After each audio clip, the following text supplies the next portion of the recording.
Bonjour frères et sœurs, soyez vraiment bénis, que la grâce et la paix du Seigneur soient avec chacun des membres de son corps. Le corps du Christ, c'est l'Église. Et nous qui sommes les membres, nous formons ce corps-là. Donc que la paix, la communion avec le Saint-Esprit soit avec chacun des membres de l'Église. Vous écoutez la voix de votre frère Jean-Paul Lawson. Je suis de retour une fois encore pour partager avec vous un sujet qui me tient vraiment à cœur selon mes échanges ces derniers temps avec des frères, avec des sœurs et aussi par rapport à des questions que les uns et les autres pouvaient avoir, mais ne trouvant pas à qui poser leurs questions. Alors, aujourd'hui, Dieu a mis dans mon cœur que je puisse vous parler de l'amour. L'amour qui vient de Dieu, pas l'amour qui vient de nous les hommes. Il y a normalement plusieurs types d'amour. Je ne vais pas rentrer dans tous ces détails, ça ne sert à rien parce que nous savons qu'il y a l'amour. Je ne vais pas rentrer dans ces détails parce que ce n'est pas important. Ce qui est le plus important que j'aimerais que chacun d'entre nous puisse retenir aujourd'hui, c'est l'amour dont la Bible parle dans 1 Corinthiens chapitre 13. J'ai déjà traité ce sujet dans le passé où j'évoquais l'amour de Dieu, disant que l'amour de Dieu, certes, est conciliant, est patient, est persévérant, est plein de bonté, et ne se vante point. Mais cet amour-là aussi corrige. L'amour de Dieu corrige. Et beaucoup aujourd'hui ne veulent plus la correction de Dieu au travers de l'amour. Beaucoup aujourd'hui ne veulent plus la correction de Dieu. Quand quelqu'un va les corriger, quand quelqu'un va montrer sa position par rapport à la vérité, par rapport à la marche à suivre dans le Seigneur, les gens vont être choqués, les gens vont s'offusquer, les gens vont se dire que la personne manque d'amour, alors que c'est eux qui ne comprennent pas la vraie signification de ce mot qui est l'amour, ou de cette disposition d'esprit qui est l'amour venant de Dieu. L'amour qui vient de Dieu est différent de l'amour qui vient des hommes. Les hommes vont nous dire qu'ils nous aiment en fonction de ce que nous leur apportons. Je répète encore, les hommes de ce monde vont nous aimer en fonction de ce que nous pouvons leur apporter. Et Dieu, lui, nous a aimés pendant que nous ne lui avons rien apporté.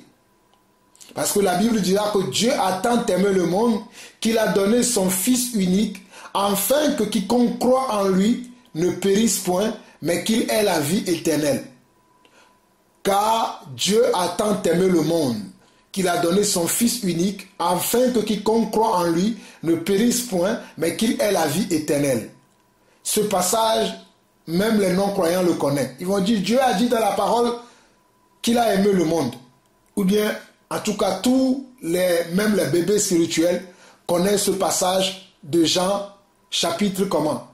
Jean, chapitre 4, je crois, si je ne me trompe pas, qui parle de ce passage, qui parle de ça.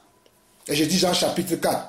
Jean 3, verset 36, qui dit, Dieu a tant aimé le monde qu'il a donné son Fils unique, afin que quiconque croit en lui ne périsse point, mais qu'il ait la vie éternelle. Jean 3, verset 16 plutôt, et non Jean 3, verset 36, qui parle de ce passage-là. Mais ce n'est pas là où je veux en venir, mes frères et sœurs. Quand Dieu dit qu'il a tant aimé le monde et qu'il a donné son Fils unique, afin que quiconque croit en lui ne périsse point, mais qu'il ait la vie éternelle, vous voyez que Dieu a tant aimé le monde, il a donné son Fils unique, afin que quiconque croit en lui ne périsse point, mais qu'il ait la vie éternelle. Donc, l'amour de Dieu a une condition. Parce que la parole déclarera que, afin que quiconque croit en lui, enfin, car Dieu a tant aimé le monde, nous sommes d'accord, Dieu a tant aimé le monde. Mais il a envoyé qui? Il a envoyé son Fils unique, afin que quiconque croit en lui. C'est là où il y a le problème. Quiconque croit en lui. C'est le mot croire, ou c'est le mot quiconque croit en lui, qui rend maintenant l'affaire un peu compliquée. Ce n'est pas parce que Dieu a tant aimé le monde et qu'il a dit en fait que quiconque croit en lui veut dire que tout le monde sera sauvé ou bien que tout le monde a l'amour. Mais cela veut dire que c'est celui qui croira en cet amour de Dieu et qui acceptera cet amour de Dieu et qui va vivre selon cet amour de Dieu qui aura la vie éternelle. C'est ce petit point-là que je voulais vous expliquer aujourd'hui. Car Dieu a tant aimé le monde qu'il a donné son Fils unique afin que quiconque croit en lui ne périsse point, mais qu'il ait la vie éternelle. Enfin, que quiconque croit en lui. Mais quiconque croit en lui veut dire quoi? Quiconque l'accepte.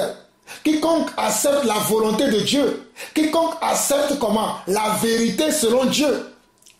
Quiconque accepte la manière de faire de Dieu. Quiconque accepte les commandements, les préceptes de Dieu. Quiconque accepte comment? Quiconque accepte l'Esprit de Dieu. Quiconque accepte comment?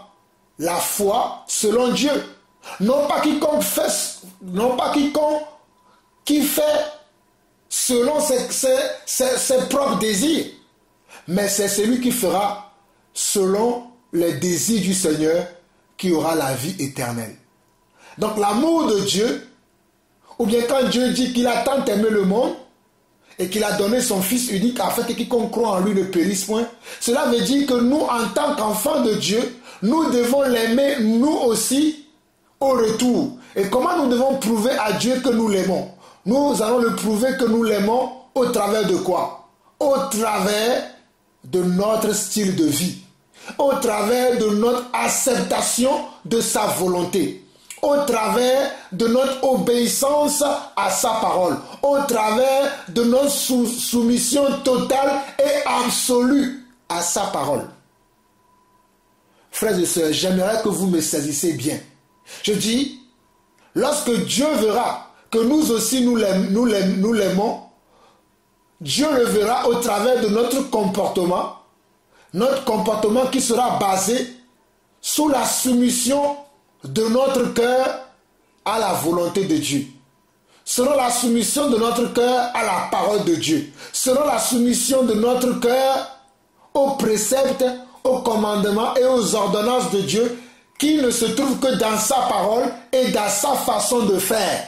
C'est pour cela que Dieu lui-même a pris un corps, la forme de Jésus-Christ, pour nous montrer le modèle à suivre. Je précise encore, c'est pour cela que Dieu lui-même, il a pris un corps d'homme, venant à la forme de Jésus-Christ. Jean 1, le verset 14. La parole s'est fait chair et elle a habité parmi nous, plein de grâce.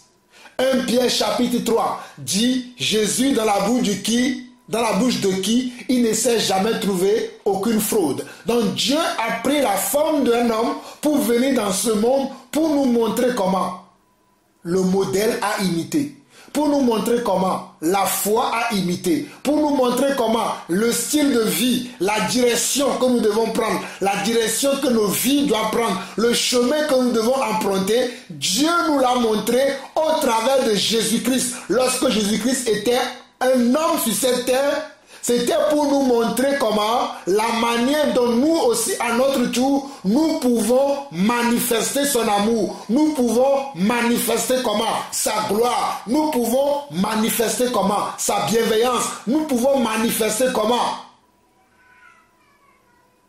ses préceptes. C'est pour cela que Jésus est venu dans ce monde, pour nous montrer un modèle à imiter. Mais mes frères, Jean-Paul Lawson s'étonne aujourd'hui. Je m'étonne aujourd'hui de voir que beaucoup vont se dire, quand on aime quelqu'un, on ne le reprend pas. Quand on aime quelqu'un, on ne le corrige pas. Quand on aime quelqu'un, on ne l'enseigne pas. Alors que Jésus a passé son temps à démontrer par son amour que l'amour enseigne, l'amour corrige et l'amour fait quoi? Et l'amour reprend. L'amour censure. Jésus a démontré ça. Lorsque Jésus était sur terre, il a démontré dans diverses occasions les censures, les réprimandes, les corrections des hommes qu'il a appelés pour qu'ils vivent l'amour qu'il a amené dans le monde. Nous savons que Jésus a appelé 12 disciples et qu'au-delà des 12 disciples, il y avait encore 70 disciples. Et au-delà des 70 disciples, il y avait des foules qui venaient à lui nuit et jour, lui posant des questions concernant le style de vie, l'engagement dans lequel il devait se retrouver après l'apparition de Jésus-Christ. Et Jésus passait son temps à leur montrer comment il doit vivre maintenant. C'est pour ça que Jésus va leur dire que vous avez entendu. Mais moi je vous dis que vous avez entendu. Mais moi je vous dis que faisant allusion maintenant à la manière dont les hommes doivent marcher aujourd'hui. Donc je m'étonne aujourd'hui, je suis surpris aujourd'hui d'apprendre que les gens ne veulent plus la correction. Les gens ne veulent plus qu'on les reprend. Les gens ne veulent plus qu'on les corrige parce qu'ils n'aiment pas l'amour selon Dieu, simplement. Et beaucoup d'entre eux vont se baser sur un passage que nous allons partager ensemble aujourd'hui, qui est 1 Corinthiens chapitre 13, et ils vont se dire que non, mon frère, tu me juges, mon frère, tu me condamnes, mon frère, l'amour ne se vante pas, l'amour ne ceci, l'amour ne cela, l'amour... Les gens ne comprennent même pas ce qu'ils disent. Ils ne savent même pas de quoi ils parlent. L'amour de Dieu est basé sur la soumission de sa parole. L'amour de Dieu est basé sur la conduite de sa parole. L'amour de Dieu est basé sur les fondements de sa parole. L'amour de Dieu est basé sur la vérité de sa parole. L'amour de Dieu est basé sur les fruits que nous avons, sachant que la parole de Dieu demeure en nous. Car Jean dira que celui qui aime Dieu ne pratique pas le péché. Celui qui aime Dieu ne pratique pas le péché. Celui qui pratique le péché n'a pas connu Dieu, selon 1 Jean chapitre 3. C'est ce que l'apôtre Jean va nous dire. Quelqu'un qui a été en contact, un contact direct avec celui qui est l'incarnation de l'amour. Parce que Jésus est l'incarnation de l'amour. Jésus nous a montré l'amour. Il est le reflet et l'empreinte de l'amour, Jésus-Christ.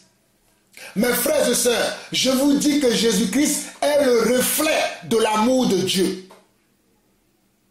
Jésus-Christ est le reflet de la gloire de Dieu et de l'amour de Dieu.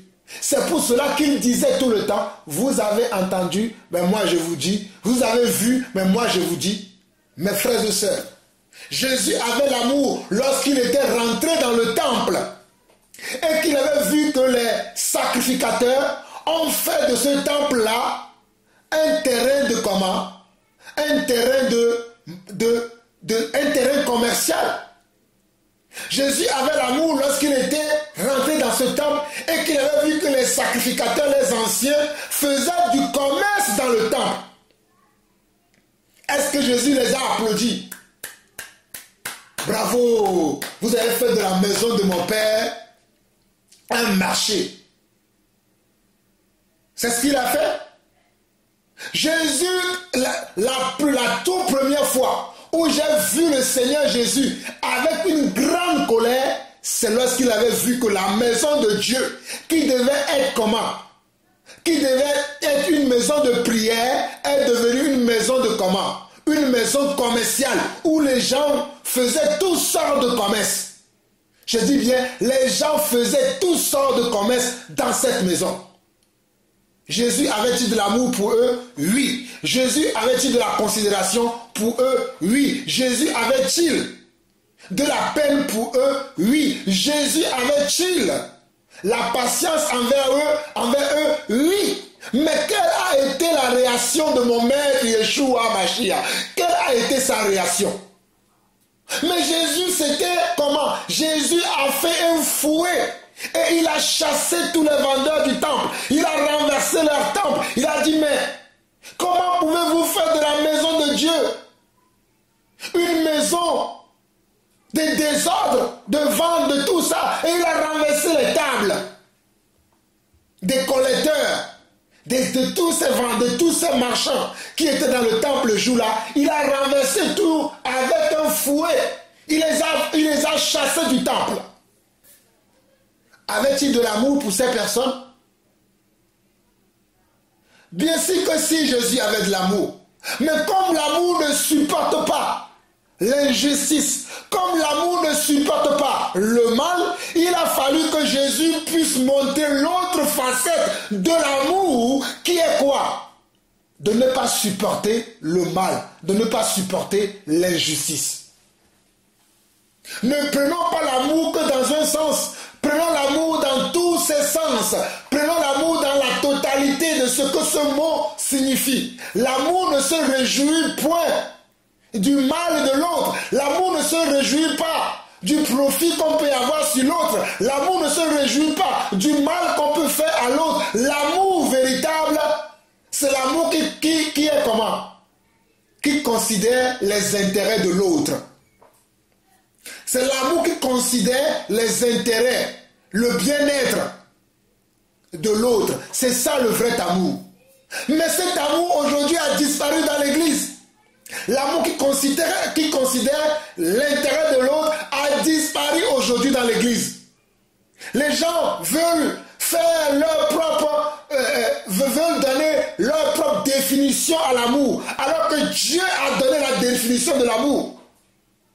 Que chacun considère comment les intérêts de l'autre. C'est ce que Paul nous dira dans 1 Corinthiens, dans Philippiens. Paul parle de toutes ces choses.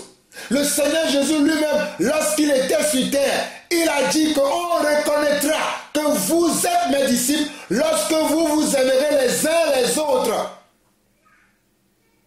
Lorsque vous vous aimerez les uns et les autres. Mais si nous nous aimons les uns les autres, comment il nous arrive encore aujourd'hui de faire mal à notre prochain, de parler mal de notre prochain, de médire de notre prochain, de raconter des ragots sur notre prochain? Cela veut dire que l'amour véritable de Dieu n'est point à nous. Car l'amour de Dieu ne se réjouit point de l'injustice. L'amour de Dieu ne s'enfle point d'orgueil. L'amour de Dieu, c'est un amour qui corrige, qui cherche à ce que l'autre partie, ou bien qui cherche que l'autre aussi puisse comprendre la situation. Mais ce n'est pas un amour qui va condamner sans chercher à comprendre. Ce n'est pas un amour qui ne va pas accepter la correction. Ce n'est pas un amour qui ne va pas accepter comment? Le jugement. Car l'homme spirituel juge de tout. Et comme Jésus était un homme spirituel, il avait jugé dans le temple. Il avait jugé dans Matthieu 23. Mais de quelle Bible vous me parlez, mes frères et sœurs? Jésus avait jugé dans Matthieu 23. Il avait jugé dans comment? Dans le temple, lorsqu'il avait vu ces voleurs, ces brigands qui étaient des anciens, qui ont fait de la maison de Dieu un centre commercial où il y avait tout le temps des soldes. Leur vente était tout le temps dans les temples. Mais Jésus était-il content de cela? Non! Frères et sœurs, j'espère que vous arrivez maintenant à me percevoir et à me comprendre. J'espère que vous comprendrez maintenant pourquoi je vous parle de ce sujet. Il n'y a pas plus tard que 2, 3 jours, quelques jours, plus d'1 mois maintenant, et plusieurs fois, j'ai eu à parler avec des gens qui ne comprennent pas les fondements de l'amour. D'autres qui comprennent, mais qui ont du mal avec. D'autres qui n'arrivent pas à faire la différence lorsqu'il faut reprendre, lorsqu'il faut censurer, lorsqu'il faut corriger. Ils n'arrivent pas parce qu'ils disent que l'amour doit tout supporter. Se basant toujours sur 1 Corinthiens chapitre 13. Avant de continuer, laissez-moi vous lire le contexte de 1 Corinthiens chapitre 13. Allons-y, 1 Corinthiens chapitre 13. Quand je parlerai les langues des hommes et des anges, si je n'ai pas l'amour, je suis un airain qui résonne ou une cymbale qui retentit.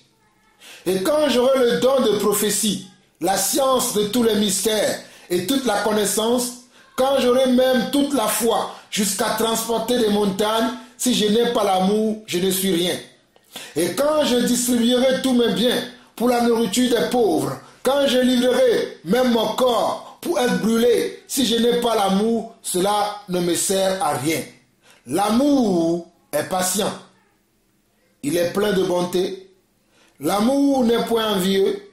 L'amour ne se vante point. Il ne s'enfle point d'orgueil. Il ne fait rien de malhonnête. Il ne cherche point son intérêt. Il ne s'irrite point. Il ne soupçonne point le mal.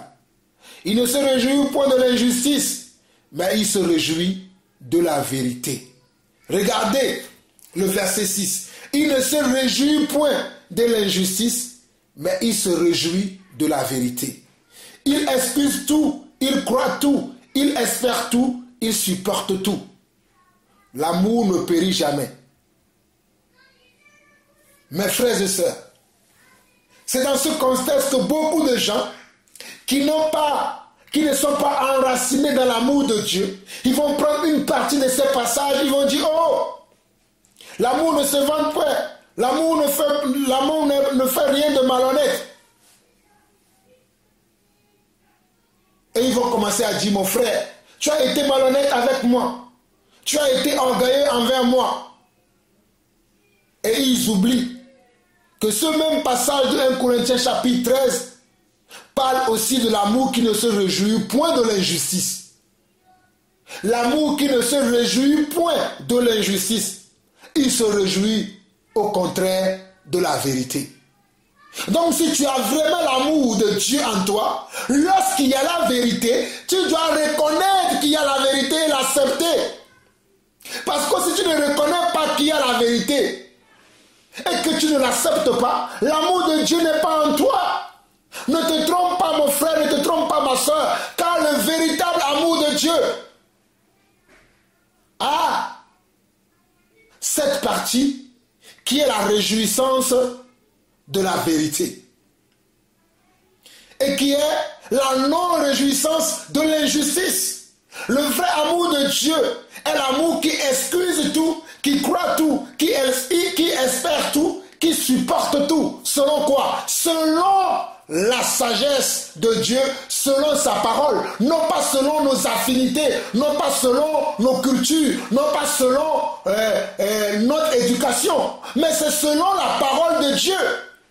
Peu importe l'éducation que nous avons reçue, peu importe notre culture, peu importe notre tradition, nous devons rester dans la parole de Dieu. C'est pour ça que dans Matthieu chapitre 15, Jésus va reprocher même aux pharisiens que vous avez annulé la parole de Dieu au profit de vos traditions. Beaucoup de gens aujourd'hui annulent la parole de Dieu au profit de leur tradition. Et ils vont dire qu'ils sont dans l'amour de Dieu. Beaucoup de chrétiens, beaucoup d'enfants de Dieu aujourd'hui vont annuler la parole de Dieu au profit de leurs affinités avec les uns et les autres et ils vont dire qu'ils ont l'amour de Dieu. Mais laissez-moi vous dire que Jean-Paul Lawson, il veut avoir le vrai amour, pas le faux amour, pas l'amour qui est comment? Qui est sans condition. Moi j'ai un amour comment? Basé sur les conditions. On appelle ça l'amour conditionnel. L'amour que Dieu nous a donné, c'est un amour conditionnel. Ce n'est pas un amour inconditionnel, c'est un amour basé sur les conditions. Mes frères et sœurs, je vais m'expliquer encore plus davantage. Vous savez, Jésus nous a donné beaucoup d'exemples dans la parole. Un jour, il y avait un groupe de personnes qui avaient amené devant le Seigneur Jésus-Christ, mon maître, une femme qui avait été comment? Attrapée en plein adultère. Et lorsque cette femme avait été amenée devant le Seigneur, ceux qui les avaient amenés étaient eux aussi comment? Des pécheurs. Mais ils ont amené la femme adultère devant le Seigneur pour que la femme adultère soit comment? Soit lapidée. Et Jésus écrivait par terre.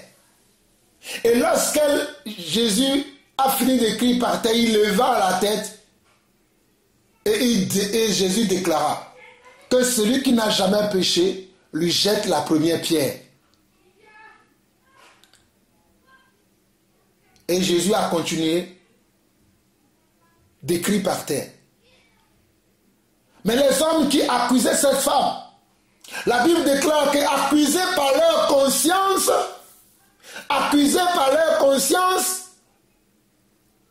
ils ont jeté leurs pierres et ils étaient tous partis. Pas un seul parmi eux n'est resté devant la femme. Tous sont partis. Ils ont laissé la femme tout seule avec Jésus-Christ. Ils ont laissé la femme tout seule avec Jésus-Christ. Mais vous allez me dire, voilà l'amour de Dieu. Ils n'ont pas condamné. Ils n'ont pas, ils n'ont pas lapidé la femme. Oui, c'est vrai, il n'y a pas eu la condamnation de la femme. Il n'y a pas eu la lapidation de la femme. Mais là où nous devons comprendre que Dieu voulait enseigner quelque chose, non seulement à ces personnes, mais aussi à la femme, c'est la conversation qu'il y a eu entre Jésus-Christ et la femme. Parce que Jésus va dire maintenant à la femme, « Femme, où sont tes accusateurs ?» Et la femme va répondre plutôt qu'ils ne sont plus là, ils sont tous partis. Alors Jésus va dire, moi non plus, je ne te condamne pas. Moi non plus, je ne te condamne pas. Va et fais quoi? Et continue à pécher. Jésus lui a-t-il dit, moi non plus, je ne te condamne pas, mais va et continue à vivre comme tu vis. Mais non, Jésus lui a dit, va et ne pêche plus, va et ne vis plus selon la manière dont tu vivais et qu'on t'a amené devant moi pour que je te lapide. Pour cette fois-ci, je t'ai pardonné, mais va et ne continue plus à vivre de la même manière. Mais je ne comprends pas pourquoi les enfants de Dieu aujourd'hui ne veulent pas comprendre la parole de Dieu. Ils veulent qu'on accepte tout. Ils veulent qu'on croie à tout. Mais la parole de Dieu est la vérité.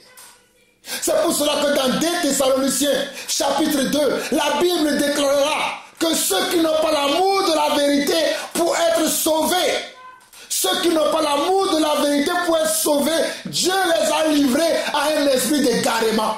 Vous devez avoir en vous l'amour de la vérité. Celui qui a le vrai amour de Dieu a l'amour selon la vérité. Il accepte les réprimandes, il accepte les corrections, il accepte comment? Il accepte d'être corrigé, il accepte d'être enseigné. C'était un enseignement que Jésus a fait ce jour, non seulement à cette femme adultère, mais aussi aux pécheurs qui les ont amenés. Parce que Jésus voulait leur faire comprendre que vous voulez lapider quelqu'un, mais vous, êtes-vous juste? Êtes-vous juste? Êtes-vous sans péché? Êtes-vous purifié de vos péchés? Purifiez-vous d'abord de vos péchés avant de vouloir condamner quelqu'un. C'était la leçon que Jésus a donnée aux accusateurs. Mais à l'accuser, Jésus ne lui a pas dit, bon c'est bon, vas-y, continue de vivre comme tu veux. Mais Jésus lui a dit, mais femme, va et ne pêche plus. Ce qui veut dire que Jésus n'a pas encouragé le péché. Jésus a plutôt fait quoi? Jésus a plutôt eu de la miséricorde envers cette femme. Jésus a encouragé quoi? Jésus a encouragé comment? La patience. Jésus a encouragé la patience et a enseigné quoi? La vérité. La vérité c'est quoi? C'est que tu ne dois plus pécher. La vérité c'est que tu ne dois plus commettre comment? La fornication, l'infidélité, l'adultère. Tu vas, mais tu ne dois plus répéter la même chose que tu avais l'habitude de faire. Tu ne dois plus commettre le même péché que tu commettais belle et lurette. Mais aujourd'hui tu dois changer parce qu'aujourd'hui tu as écouté la vérité. Et cela a été un enseignement pour la femme. Cela a été un enseignement pour la femme. Il y a plusieurs cas dans la Bible où Jésus a enseigné le vrai amour. L'amour qui marche comment? Selon Dieu. L'amour qui ne se réjouit point de la justice, mais qui se réjouit de la vérité. L'amour qui excuse tout, qui croit tout, qui espère tout et qui supporte tout, selon Dieu.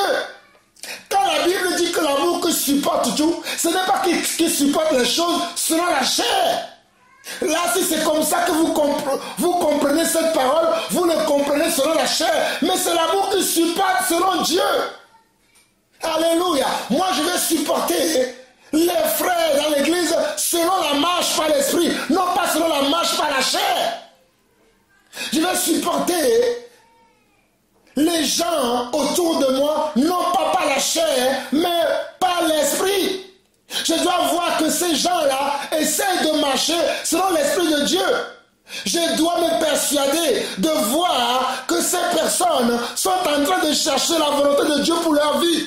C'est en cela que je peux tout excuser. Mais quand je vois que les gens marchent selon la chair, quand je vois que les gens n'ont aucune considération de la parole de Dieu, quand je vois que les gens ne respectent pas Dieu, quand je vois que les gens ne craignent pas le Seigneur, je vais les accepter. C'est ça ce que vous appelez l'amour. C'est ça ce que vous appelez l'amour selon Dieu. Frères et sœurs, laissez-moi vous dire, je suis désolé, cela n'est pas l'amour de Dieu. Cela n'est pas l'amour de Dieu. Car le véritable amour de Dieu, c'est celle qui est dans la recherche de la sanctification. C'est celle qui est dans la recherche de la purification. C'est celle qui est dans la recherche de la vérité, de la soumission totale et absolue à la volonté de Dieu. Peu importe les situations, peu importe les épreuves, peu importe tout ce qui peut nous arriver. Il y a une sœur qui m'a posé la question il y a quelques jours, me demandant, mon frère, regarde, je te présente telle situation. Voici la situation que la sœur m'a présentée. Un jour, j'avais donné un chèque à mon fils pour qu'il aille payer une dette que j'avais. Je lui ai fait un chèque pour qu'il aille payer une dette que j'avais et cette dette-là devait être payée en 2 jours. Le fils a pris le chèque, il est parti, mais il n'a pas payé la dette de sa mère. Et sa mère s'en aperçoit quelques jours plus tard que son fils n'a pas réglé la dette. Alors, la maman n'a rien dit à son fils. Parce qu'elle s'est dit, ah, l'amour supporte tout, je dois supporter. Donc je ne dis rien à mon fils. Et la sœur me posait cette question. Mon frère, dans telle situation, qu'est-ce que j'aurais dû faire? J'ai dit à la sœur en question, ma sœur, tu as bien fait. Ce n'est pas mal ce que tu as fait. Mais tu n'as rien enseigné à ton enfant. Parce que cet enfant-là, il fera la même bêtise encore demain, peut-être avec toi ou avec quelqu'un d'autre. Parce que tu ne lui as rien enseigné par rapport au comportement, à l'attitude qu'il a eue. Et j'ai expliqué à la sœur, ma sœur, c'est vrai que l'amour doit tout supporter. C'est vrai que l'amour excuse tout, croit tout. Mais ma sœur, tu aurais dû dire à ton fils que lorsque je t'ai donné le chèque, je te l'ai donné pour que tu ailles payer ma dette tel jour. Ce n'est pas pour que tu ne payes pas ma dette tout de suite, mais c'est que tu ailles le payer 2 jours. Parce que si je ne payais pas cette dette-là en 2 jours, j'aurais quoi? Je vais avoir encore comment? Vous connaissez nos pays européens, nos pays occidentaux, que lorsque tu dois régler une facture, que tu ne règles pas la facture, tu as des pénalités qui s'ajoutent. Mais à cause de ton mauvais comportement, je vais avoir comment? Des pénalités. Donc mon fils, malgré l'amour que j'ai pour toi, tu devais aller payer ce que je t'avais dit de payer. Et cela sera quoi?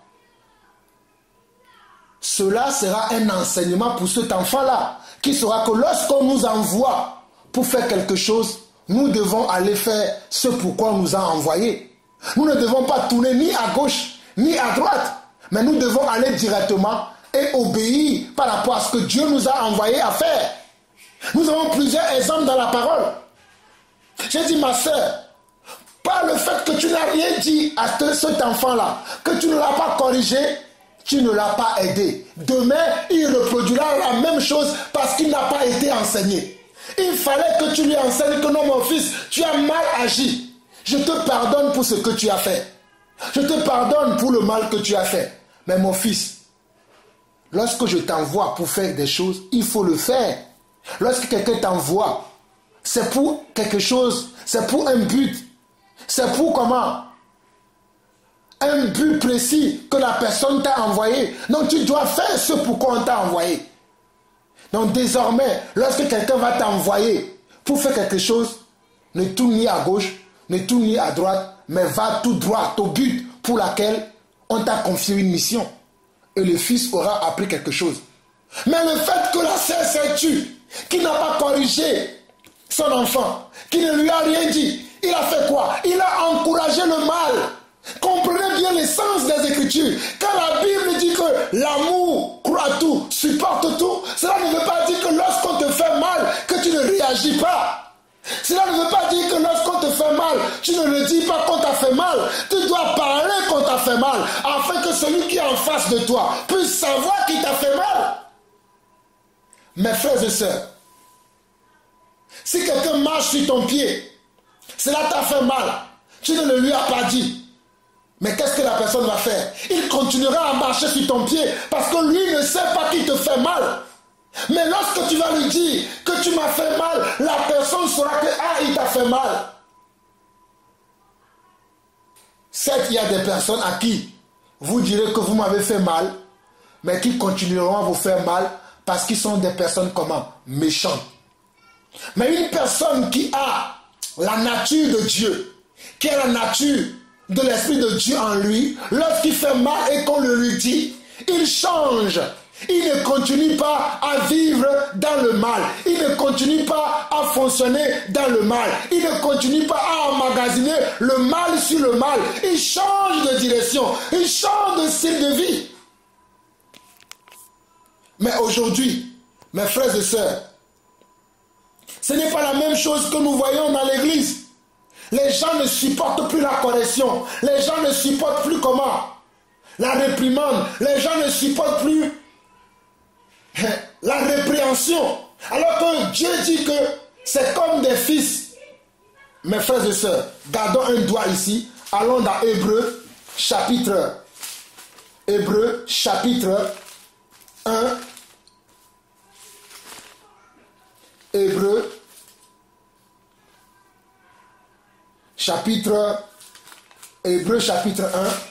nous allons voir quelque chose qui est très important. Dieu lui-même qui est notre Père, il nous corrige, il nous châtie, afin que nous soyons des enfants comment? Des enfants dignes de lui, des enfants qui connaissent leur Dieu, qui connaissent leur Père. Mais celui qui est exempt de correction ne connaîtra pas l'amour de son Dieu, car le vrai amour corrige aussi. Moi qui suis un père de famille, quand mes enfants font des choses qui sont mal, je fais quoi?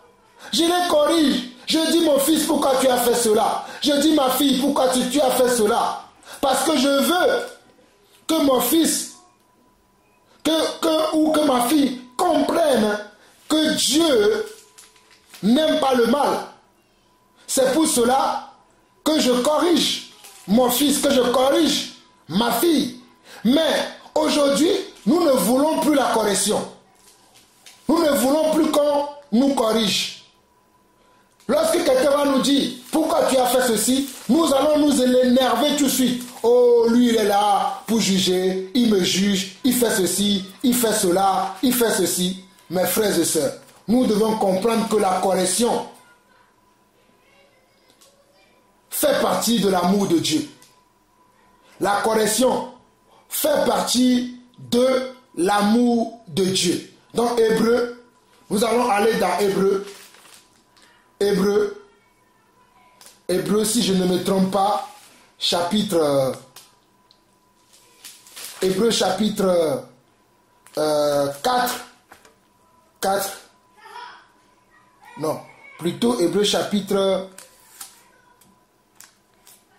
4, non, 4, non, c'est pas Hébreu chapitre 4. Laissez-moi trouver le passage vite fait et vous allez comprendre pourquoi je parle comme ça. Hébreu, le temps que je trouve le passage. Hébreu. Ah oui, Hébreu chapitre 12, mes frères. Je suis désolé. Hébreu chapitre 12. Nous allons voir quelque chose là-bas. Hébreu chapitre 12, nous lisons à partir du verset 5. Hébreu chapitre 12, à partir du verset 5 dit ceci. Et vous avez oublié l'exhortation qui vous est adressée comme à des fils. Mon fils, ne méprise pas le châtiment du Seigneur et ne perds pas courage lorsqu'il te reprend. Mon fils, regardez bien, il dit mon fils. Ne méprise pas le châtiment du Seigneur et ne perds pas courage lorsqu'il te reprend. Car le Seigneur châtie celui qu'il aime et il frappe de la verge tout ce qu'il reconnaît pour ses fils. Supporter le châtiment, c'est comme des fils que Dieu vous traite, car quel est le fils qu'un père ne châtie pas? Mais si vous êtes exempt du châtiment auquel tous ont part, vous êtes des enfants illégitimes et non des fils. D'ailleurs, puisque nos pères selon la chair nous ont châtiés et que nous les avons respectés, ne devons-nous pas à plus forte raison nous soumettre au Père des esprits pour avoir la vie? Regardez bien Hébreu chapitre 12, le verset 9 dit, d'ailleurs, puisque nos pères selon la chair nous ont châtiés et que nous les avons respectés, ne devons-nous pas à plus forte raison nous soumettre au Père des esprits pour avoir la vie? Mes frères et sœurs, comme je disais tout à l'heure, je donnais mon exemple, que moi je vais avoir bientôt 5 enfants. Mes enfants, je les corrige, je les châtie. Mais ce n'est pas pour autant que je ne les aime pas. Mon fils fait quelque chose, je vais le corriger. Ma fille fait quelque chose, je vais la corriger. Je vais lui donner des fessées. Je vais lui donner comment? Des punitions. Mais pourtant j'aime mon fils, pourtant j'aime ma fille. Mais je ne vais pas aller punir les enfants de mon voisin. Parce qu'ils sont illégitimes. Ce ne sont pas mes enfants. Ils ne sont pas sous mon autorité. Mais celui qui est sous mon autorité, je vais comment le punir. Je vais comment la corriger. Je vais le corriger. Je vais le mettre sur le droit chemin. Parce que le Seigneur veut nous mettre sur le droit chemin. C'est pour ça qu'il nous châtie. C'est pour ça qu'il nous corrige. C'est pour ça qu'il nous reprend. C'est pour ça qu'il nous réprimande. Au travers de comment? Au travers de sa parole. Au travers de ses commandements. C'est pour ça que même des fois, Dieu ferme des portes dans notre vie. C'est pour ça que Dieu ferme des portes dans notre vie pour nous châtier, pour nous ramener dans le droit chemin. Lorsque Dieu ferme des portes, est-ce que cela veut dire que Dieu ne t'aime plus? Non.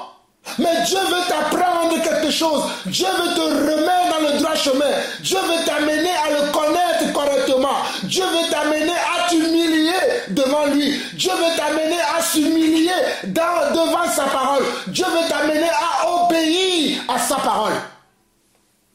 C'est pour ça que des fois, Dieu va fermer certaines portes dans votre vie, dans ma vie, dans nos vies. Dieu va permettre certaines situations parce que nous ne sommes pas soumis totalement et absolument à sa volonté.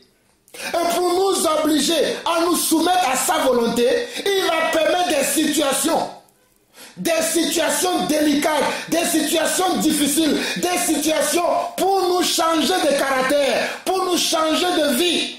Il va nous obliger, mais celui qui ne voudra pas, il va le livrer à l'esprit de l'égarement, parce qu'il n'a pas aimé comment? La vérité pour être sauvé. Mais celui qui va comprendre que c'est pour son bien que Dieu le châtie, parce qu'il est un enfant légitime et il accepte la correction, lui il va avancer. Lui, il va avancer. Je vous donne des exemples, mes frères et sœurs. Vous connaissez l'histoire de Jonas. Dieu aimait Jonas. Dieu avait son esprit en Jonas. Et Dieu a envoyé Jonas où? Dieu a envoyé Jonas à Ninive. Jonas va partir où? Jonas va partir à Tarsis. Alors que Dieu l'a envoyé à Ninive, lui il va partir où? Il va partir à Tarsis. Cela va comment? Cela va déplaire à Dieu. Et Dieu va faire que la vie de Jonas devienne une vie comment? Difficile. Alors Jonas, qui fuyait la volonté de Dieu, va se retrouver dans un bateau avec d'autres personnes sur comment? Sur la mer. Mais à cause de lui seul dans ce bateau-là, puisqu'il fuyait la volonté de Dieu, tout le bateau allait périr, frères et sœurs. Comprenez, lorsque nous n'obéissons pas à Dieu, lorsque nous ne soumettons pas à Dieu, nous sommes en train de mener la vie de beaucoup de personnes en danger. Nous sommes en train de mener la vie de tout un peuple en danger. Jonas, parce qu'il ne s'est pas soumis à la volonté de Dieu, à cause de lui, tout un bateau allait périr. Tout le bateau sa cargaison allait périr. Et les gens, heureusement qui sont dans le bateau, ont commencé à consulter leur Dieu. Et Jonas va leur révéler que c'est à cause de lui que ces malheurs les arrivent. Alors, qu'est-ce que les gens vont faire? Les gens, qu'est-ce qu'ils vont faire? N'aimaient-ils pas Jonas? S'ils l'ont aimé, parce qu'ils l'ont pris dans leur bateau. Mais ils l'ont aimé sans savoir quelle est la réelle identité de Jonas. Mais quand ils ont su la réelle identité de Jonas, qu'est-ce qu'ils vont faire? Puisqu'ils veulent comment? Aller à bon port, puisqu'ils veulent arriver à la fin de leur vie, à accomplir ce pourquoi ils sont dans ce bateau, ils veulent accomplir leur mission, ils vont jeter comment? Jonas de leur bateau. Et c'est là où ils vont trouver la paix. Lorsqu'ils vont jeter Jonas, c'est là où ils vont trouver la paix. Lorsqu'ils vont jeter Jonas, c'est là où ils vont trouver de la paix. Alors mon frère, ma soeur, il y a un certain Jonas dans ta vie. Il y a un certain Jonas dans nos vies. Il y a un certain Jonas dans ta vie, toi qui m'écoutes maintenant, que tu dois jeter dehors. Je parle à quelqu'un aujourd'hui. Il y a un Jonas dans ta vie. Il y a un Jonas dans ta situation. Il y a un Jonas dans ce que tu vis que tu dois jeter dehors. Jetons les Jonas qui sont dans nos vies. Jetons les Jonas qui sont dans nos assemblées. Jetons les Jonas qui sont dans nos églises. Jetons les Jonas qui sont dans nos maisons. Jetons les Jonas qui sont autour de nous. Ou du moins, montrons-leur le droit chemin. Montrons-leur le droit chemin, le chemin de la vie, le chemin, la vérité et la vie. Montrons-leur du moins ce chemin-là. Mes frères et sœurs, vous connaissez également l'histoire de l'enfant prodige. L'enfant prodige était un enfant qui était avec son père, qui avait l'amour de son père. Et que même lorsqu'il avait demandé à son père de prendre un peu de son bien, le père lui avait dit, mon fils, tu n'es pas encore capable d'utiliser comment? Mon argent. Le père n'a pas dit non, tu sais tout, tu peux faire. Le père a discerné en son fils que tu n'es pas encore prêt pour avoir la part de tes biens. Le fils n'a pas voulu écouter. Mais le père, il a discerné. Mais comme le fils ne voulait pas écouter, il lui a donné la part de son bien. Et le fils l'a pris. Il est parti.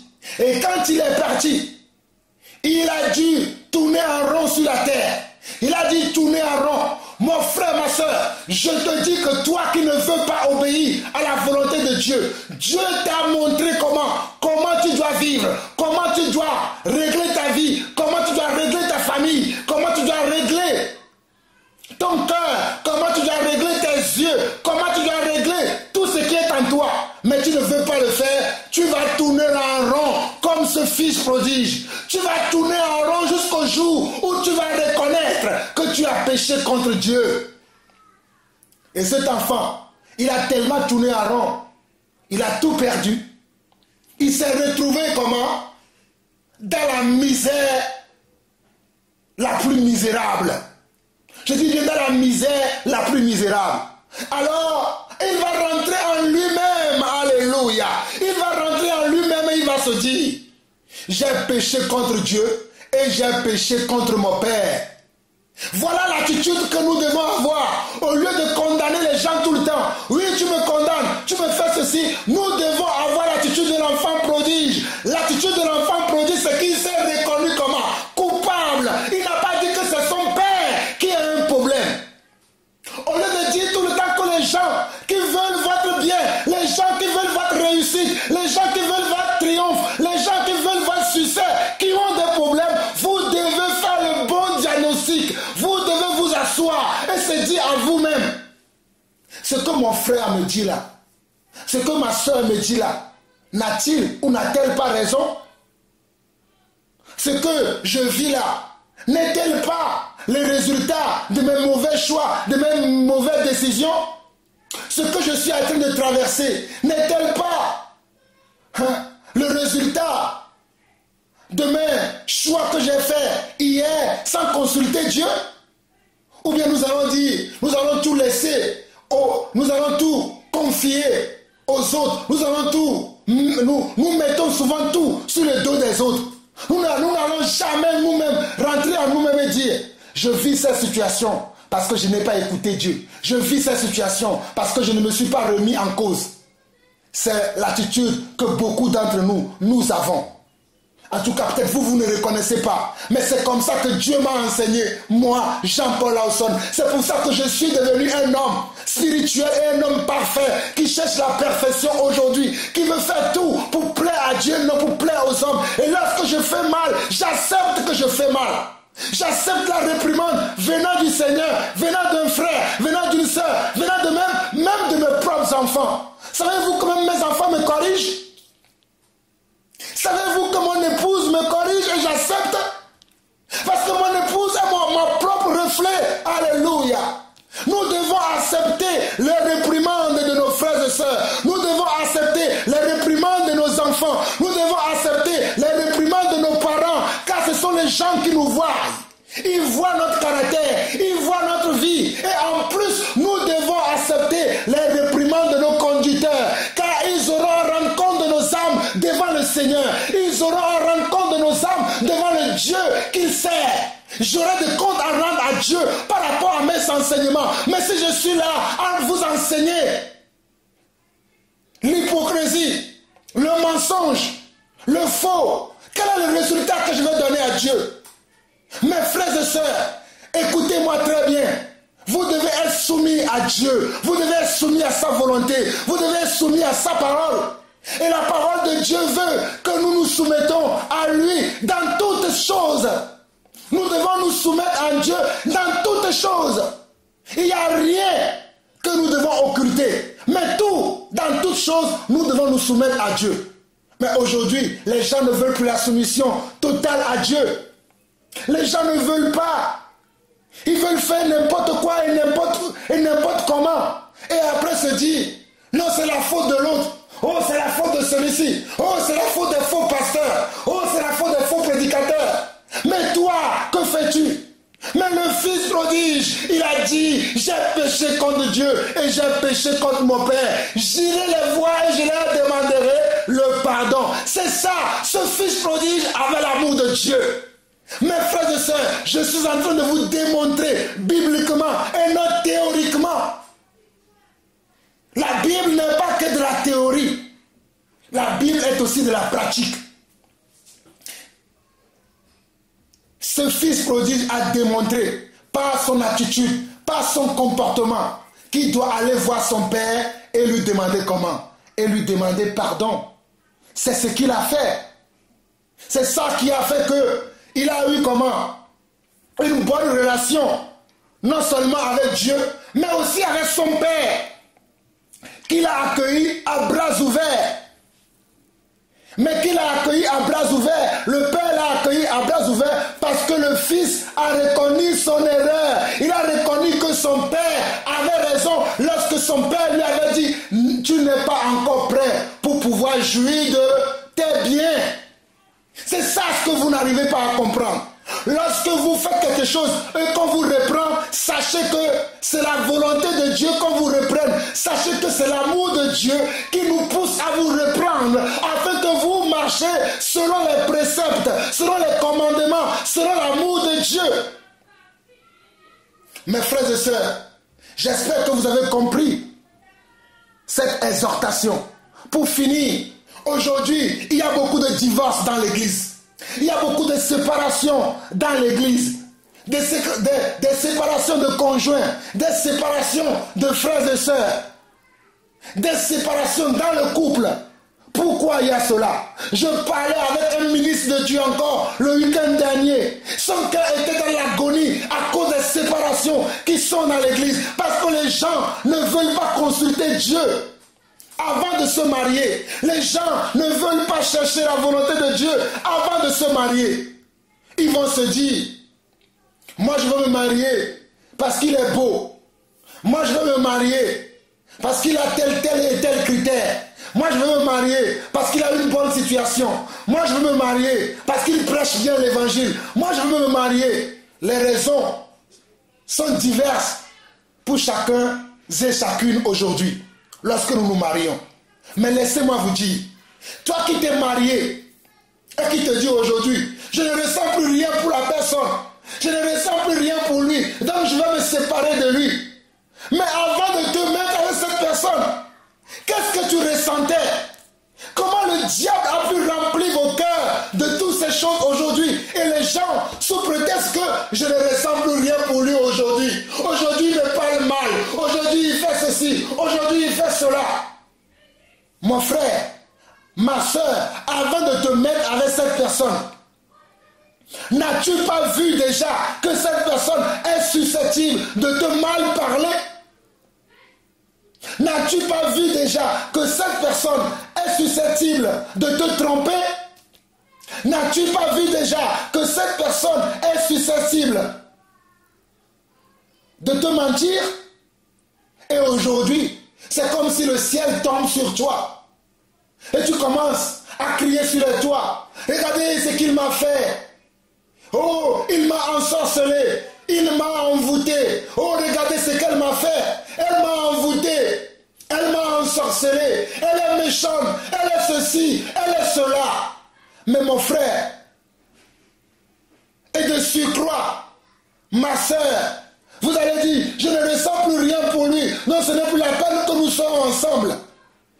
Mais mon frère, ma soeur, laisse-moi te dire qu'avant que tu te mettes avec cette personne, qu'avais-tu ressenti pour lui? Cet homme, cette femme qui a partagé ta vie, cet homme, cette femme avec qui tu as couché plusieurs fois ensemble, avec qui tu as dormi plusieurs fois ensemble, avec qui tu as fait plusieurs projets ensemble, qu'est-ce qui fait qu'aujourd'hui vous n'allez plus vous entendre parce que tu te dis que non, il n'est plus comme il était avant, ou il a changé, ou il fait ceci, ou il fait cela? Qu'est-ce que toi tu fais pour qu'il s'améliore? Qu'est-ce que toi tu fais pour qu'il change? Qu'est-ce que toi tu fais pour que vous puissiez de nouveau vous attendre, de nouveau vous comprendre, de nouveau vous aimer? L'amour est éternel, l'amour ne périt pas. C'est ce que Paul nous dira dans 1 Corinthiens chapitre 13. L'amour ne périt pas. Les prophéties disparaîtront. La connaissance disparaîtront. Parce que ton conjoint ou ton épouse ne présente plus de connaissance aujourd'hui, tu vas la quitter. Parce que ton conjoint ne ramène plus de l'argent aujourd'hui à la maison, tu vas la laisser tomber. Parce que ton conjoint ne ramène plus l'effervescence de joie qu'il amenait avant, c'est pour cela que tu vas le laisser tomber. L'amour est plus que ça. L'amour dans le mariage est plus que ça. L'amour dans le mariage est plus que ça. Mon frère, ma soeur, laisse-moi te dire que ne te trompe pas par tes sentiments et tes émotions. Car les émotions que tu as aujourd'hui, les sentiments que tu as aujourd'hui, demain, ils vont encore changer. Je ne t'apprends rien de nouveau. Demain, ils vont encore changer. Et tu vas dire la même chose. Je ne ressens plus rien. Je ne ressens plus rien. Ni pour lui, ni pour elle, ni pour ceci, ni pour cela. Mes frères et sœurs, dans le mariage selon Dieu, il y a le point de retour. Dans le mariage selon Dieu, si vous êtes marié selon Dieu, il n'y a qu'un biais aller. Et lorsque vous rencontrez des difficultés, vous devez fléchir les genoux pour prier, pour que votre couple puisse bien marcher. Vous devez fléchir les genoux pour que Dieu puisse vous aider. Vous devez fléchir les genoux pour que Dieu puisse vous accompagner. Vous devez fléchir les genoux puisque Dieu puisse vous assister. Mais ce n'est pas le moment de dire que je ne ressens plus rien pour lui. Ce n'est pas le moment de dire que je ne ressens plus rien pour elle. Ce n'est pas le moment de dire que je vois tel défaut, je vois telle chose, alors que la même personne en qui tu vois ce défaut, c'est la même personne que tu avais embrassée il y a quelques mois, il y a quelques jours. Ce ne sont que tes sentiments et tes émotions qui veulent te tromper. Mais mon frère, ma soeur, laisse-moi te dire quelque chose. Si tu aimes vraiment Dieu, et si tu crois que Dieu est le chemin, la vérité et la vie, tu dois présenter ton conjoint devant Dieu. Tu dois présenter ton couple devant Dieu et te dire à Dieu, voici Seigneur Dieu mon couple devant toi. Voici les situations que nous traversons. Voici les problèmes que nous rencontrons. Voici les soucis que nous avons. Mais puisque tu es l'auteur du mariage, puisque c'est toi qui as dit qu'il n'est pas bon que l'homme soit seul, voici je te présente cette situation afin que toi-même tu te glorifies dans mon couple, afin que toi-même tu changes mon cœur, tu changes le cœur de mon conjoint, afin que toi-même tu nous assistes et que tu nous montres le droit chemin, le chemin de la vie éternelle à moi et à mon conjoint. Mais si telle n'est pas ta prière, mais que ton désir, c'est de déserter ce couple, tu iras de femme ou de mari en mari, mais tu ne seras jamais satisfait. Tu iras de femme ou de mari en mari, mais tu ne seras jamais satisfait. Le problème n'est pas toujours chez les autres. Parfois, le problème est aussi chez nous. Je ne suis pas en train de dire qu'il y a des situations difficiles. Je ne suis pas en train de nier des situations difficiles qui peuvent arriver dans le mariage où cela nécessite vraiment la séparation. Mes frères et sœurs, comprenez-moi très bien. Il y a des situations qui sont tellement difficiles où le mari est violent. Il passe sa journée à te battre. Ta vie est en danger.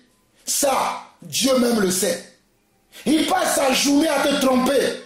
Ta vie est en danger. Ça, Dieu même est d'accord avec cela. Mais mon frère, avant d'arriver à la séparation, pose-toi la question. Pourquoi cet homme que j'ai aimé hier, pourquoi cette femme que j'ai aimée hier, que j'avais de la joie à présenter à mes amis, à ma famille, que c'est mon conjoint, que c'est ma femme, que c'est mon mari. Pourquoi aujourd'hui je ne ressens plus rien pour elle? Si tu te poses la vraie question, tu verras que peut-être entre-temps, tu as commencé à avoir d'autres idées, à avoir d'autres perspectives. C'est ça peut-être qui a engendré cet élan de cœur que tu as. C'est ça peut-être qui t'a montré que cette personne, tu ne l'aimes plus. Mais quand tu vas te poser la bonne question, tu verras que Dieu te montrera l'état de ton cœur. Dieu te montrera comment l'hypocrisie de ton cœur. Dieu te montrera comment les envies pernicieuses qui sont dans ton cœur, qui fait que tu as commencé à ne plus aimer cette personne qui a été avec toi, qui t'a même aidé plusieurs fois, qui t'a même secouru même parfois, qui t'a même défendu parfois, qui t'a protégé parfois, qui t'a secouru parfois. qui a combattu pour toi parfois, ou bien quelquefois. Mais qu'est-ce qui arrive aujourd'hui? Que cet amour a disparu. Qu'est-ce qui arrive aujourd'hui? Que cet amour est devenu malade. Mais je prie pour quelqu'un. Je prie pour quelqu'un afin qu'aujourd'hui, cet amour que tu avais pour Dieu, que cet amour soit rétabli. Que cet amour que tu avais pour ton Créateur, que cet amour soit rétabli. Je crois que quelqu'un va rétablir sa connexion avec Dieu, son amour avec Dieu, et peut-être son amour avec son conjoint, avec ses enfants, avec ses frères et sœurs, avec son assemblée. Je prie pour quelqu'un qui va rétablir son amour avec les gens qui sont autour de lui, avec les gens qu'il a aimés autrefois, avec les gens avec qui il a partagé autrefois, avec les gens avec qui il a combattu autrefois. Je crois pour ce quelqu'un-là aujourd'hui. Mes frères et sœurs, je l'ai pu continuer des heures et des heures et des heures. Mais j'ai touché le fond du problème, selon que l'Esprit me le témoigne dans mon cœur. J'ai touché le fond. Faisons un ménage dans nos cœurs. Faisons un ménage dans nos vies. Faisons un ménage dans nos relations. Acceptons la correction du Seigneur. Acceptons la réprimande du Seigneur. Acceptons la correction venant de nos conducteurs. Acceptons la réprimande venant de nos conducteurs. Acceptons la correction venant des gens qui sont autour de nous. Car on ne peut jamais danser et s'apprécier nous-mêmes. Il n'y a que ceux qui nous observent, qui peuvent nous apprécier, qui peuvent dire si nous dansons bien. On ne peut jamais danser soi-même et s'apprécier soi-même. Il n'y a que les spectateurs qui peuvent te dire que tu es un bon danseur. Alors mes frères et sœurs, laissez-moi vous dire, laissez les gens vous apprécier, laissez les gens vous noter, laissez les gens vous corriger, laissez Dieu au travers des gens vous corriger, laissez Dieu lui-même vous corriger. Car parfois, Dieu passera par quelqu'un, Dieu passera même par un animal des fois pour te corriger. Dieu passera même parfois par la télévision, par un journal, par un magazine, peu importe, car Dieu parle tantôt d'une manière et tantôt d'une autre, mais c'est nous qui ne nous prêtons pas attention à ce que Dieu veut nous transmettre. J'espère que vous avez compris cette brève exhortation. Que la paix et l'amour de Dieu soient avec vous. Je vous aime tous d'un amour sincère, mais d'un amour selon Dieu. À très très bientôt. Bye bye.